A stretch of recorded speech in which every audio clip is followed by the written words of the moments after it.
Hi everyone, so I'm Yianni and this is Wesley. We're S&C coaches at Hong Kong Lacrosse, as you can see. And today we're going to be talking about strength and conditioning for youth athletes. And the reason why that's important for us is that the vision of HKLA is to make sure that lacrosse is an established, recognizable sport in Hong Kong. And to do that, we need to make sure that we have good athletes from the development stage all the way up to when they're representing us at the elite level. So it's really important that we focus on their lacrosse skills and their physical development. And one of the ways that we're doing that is with help from World Lacrosse, who have developed an athlete development model, which is really useful and helps us take our players from a very young age, from when they've got 0 years or very little lacrosse experience to much, much more lacrosse experience, and they're at the elite stage. So there's 5 key tenets that it's built on, as you can see here. The first thing is that players are first, okay? The athletes need to be at the center of everything we do. And with that in mind, things need to be seriously fun.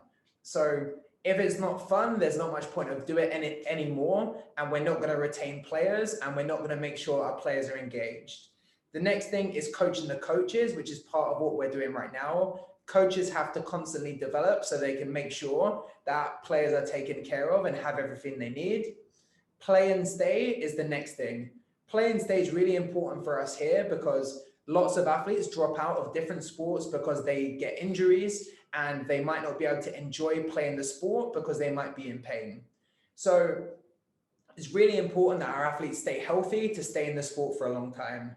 And the last thing is get moving. So if our players enjoy the sport and if they can gain some health benefits from playing it, they're probably going to stick around. So there's some really important things for us. This goes into a little bit more detail of the different stages of the athlete development model. So there's 5 stages. Today, we're going to be speaking about the first 3. And from the bottom, there's Discover, which is when we have 0 to 2 years of lacrosse participation.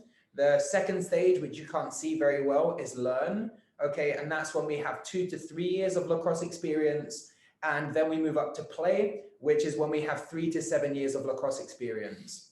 So in Hong Kong, it's a little bit different to some other places where a lot of our players and people watching this presentation might actually be in the Discover stage when they're actually 18 years old. And that's absolutely fine. We don't want to go based on age. We want to go based on how many years of experience that an athlete has had and make sure that what we're doing is appropriate at each stage. And that just helps us move through and helps our players have fun and improve as they go. So we want to touch on all these things at different stages of the athlete development model. But what we find is that there's probably better times to focus on certain things. So we're going to break down the most important things at different stages, and we're going to go into a little bit of detail of how to train them. If you would like to go into much more detail, we have a comprehensive resource that you're going to be able to get hold of. It's going to be online and you'll be able to get it on paper as well. And that will go into much, much more detail than we're going to go into today. So these are the key things that we need. But in the first stage, which is the Discover stage, the 2 things we're going to focus on most is fundamental movement skills and speed and agility. So fundamental movement skills basically involve any movements that athletes do that make up the entire sport skill. So they might be things like squatting, lunging, pushing, pulling, hinging, rotating, throwing, catching. So these things and more basically make up all sporting skills in any environment and in any sport. And we need to make sure we can master them at a low level with only our body weight and with great control before we move on to doing more complex things. So if we teach our athletes at a young age good fundamental movement skills, they're going to maintain good joint mobility and stability, and therefore probably get less injuries and be more athletic in the long run. But it's also going to serve as a foundation for them to build upon later with more specific sport skills. The next thing is speed and agility. They're obviously really important for lacrosse, but what we find is that a contributor to an athlete being at the elite level as opposed to sub-elite or just participation is speed. So if we were to test all the players in our rep team and all of the players in HPP, on average, the players in our rep teams would be faster than HPP. And we'll find that at basically every level of sport that we look at, where speed is a large contributing factor. So these are the main things we want to work on, and we do them very simply and in a time-efficient way. So we use roughly the first 15 minutes of a session, and we can do, I like to use stations at this age group, and we can do 1 to 2 stations where we work on fundamental movement skills, and 1 to 2 stations where we work on speed and agility games. So here's an example of fundamental movement skills done in a fun way. So these are duck walks. We're essentially working on a squat pattern, but our younger athletes are not thinking of it as exercise. They're thinking of it as something that's fun. We can also use a lot of other type of animal movements.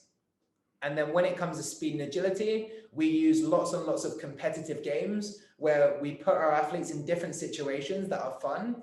And if they're fun and motivated because there's a competitive aspect, we know that they're going to find movement solutions, and that's really going to be help them implicitly learn the skills of being fast and develop that agility skills too, in a fun way.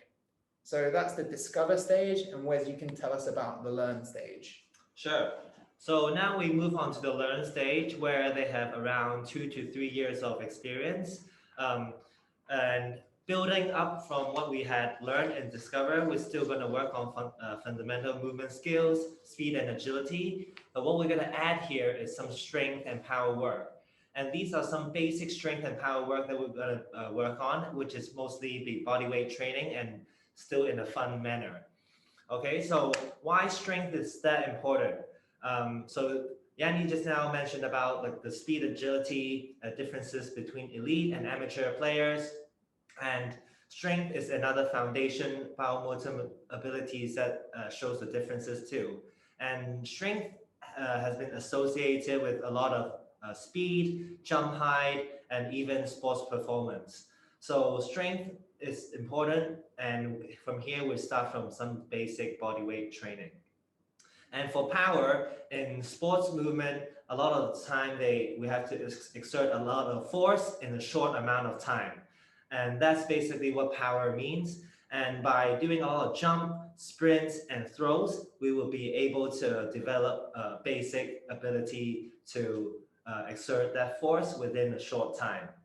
So to look at the session planning, we're still going to work on the things that we work on in discover stage.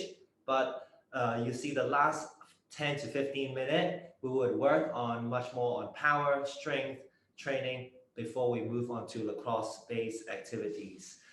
To see some examples, here's a video where the guys are doing a tug of war.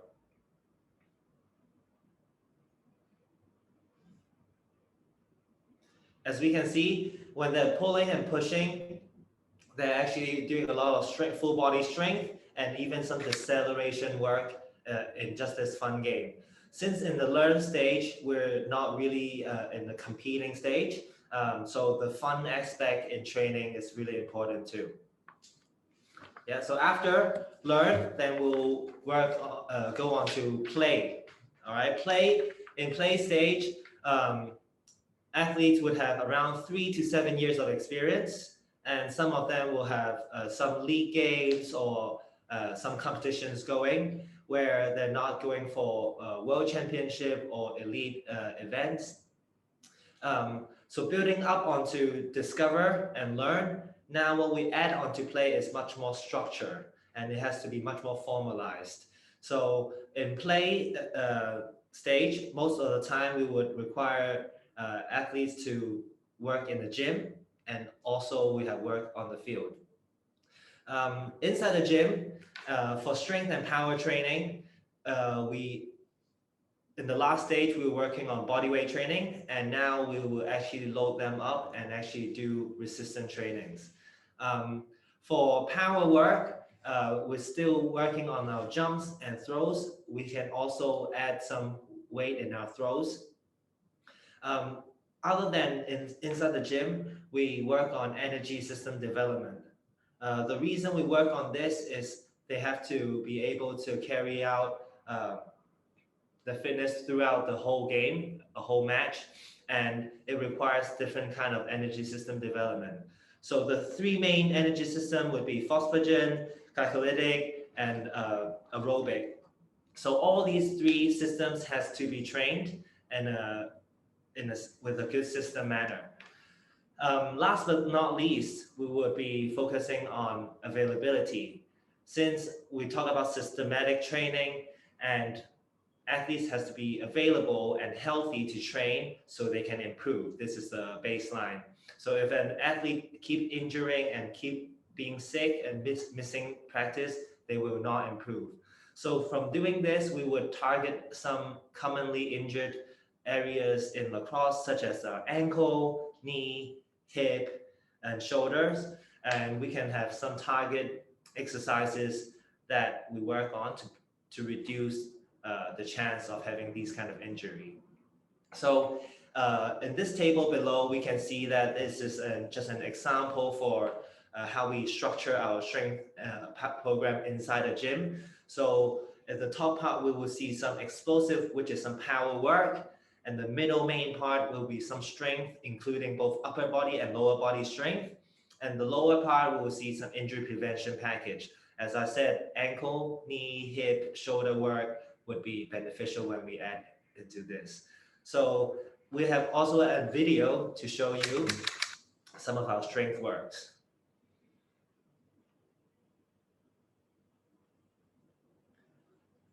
So beginning inside the gym, players might start with a goblet squat variation, but they're already loading up instead of just doing bodyweight squats like in Discover.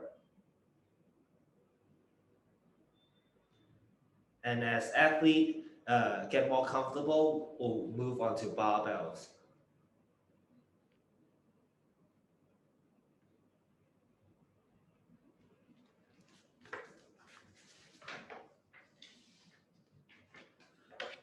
So in play, the outline in on field would be probably we'll do a dynamic warm up, some injury prevention stuff such as ankle and hips, and then we'll go into our either speed, agility work, or energy system development. That would be either some tempo runs or some MAS-based training. To go into deeper dive in this, we can look at our resource as well. We have some examples of these kind of training before we go into our lacrosse-based activities. All right, guys, thank you for watching this presentation. It was very short, and we know that we didn't give a huge amount of information, but that's because we have the resource. We want to share it as much as possible. So if you're watching on YouTube, there's going to be a Google form in the just underneath the video. And if you enter your information, we can get you a PDF version sent out as soon as possible. If you'd like a version that you can put in your hand, we're also going to have a lot of them as well, which we'd like to distribute. So it's going to be great for parents, PE teachers, any coaches that coach in some of our high school programs, or anyone at university too. It's going to be really good. And if someone was to go through this process, by the time they get to our elite programs and they come in and they're playing for our HBP or our U21 programs or our rep team, we would be really, really happy and be able to do lots of more advanced work if an athlete can do all of the things that we've outlined here. And really, it would give them a good chance of success and longevity in lacrosse as well. If you would like to ask us any questions, these are our email addresses. You've got mine and Wesley's, and you can get me on LinkedIn as well if you like to. So yeah, feel free to get in touch with any questions. And if you don't receive the resource anytime soon, we'll make sure we chase it up and get it out to you as quick as possible. And one last thing is that if this really interested you and you're studying a sports related degree, or even if you're not, feel free to get in touch with us. We run an S&C internship. We try and be very inclusive. So even if you're not officially on the internship, potentially we can involve you in some of the education sessions. We have a real commitment to developing S&C coaches in Hong Kong. We think it's really important for Hong Kong to do well in both lacrosse and other sports, for there to be lots of experienced and well-qualified S&C coaches. So feel free to get in touch with us about any questions about the resource or about the S&C internship as well. All right, thanks for listening. Speak to you guys soon.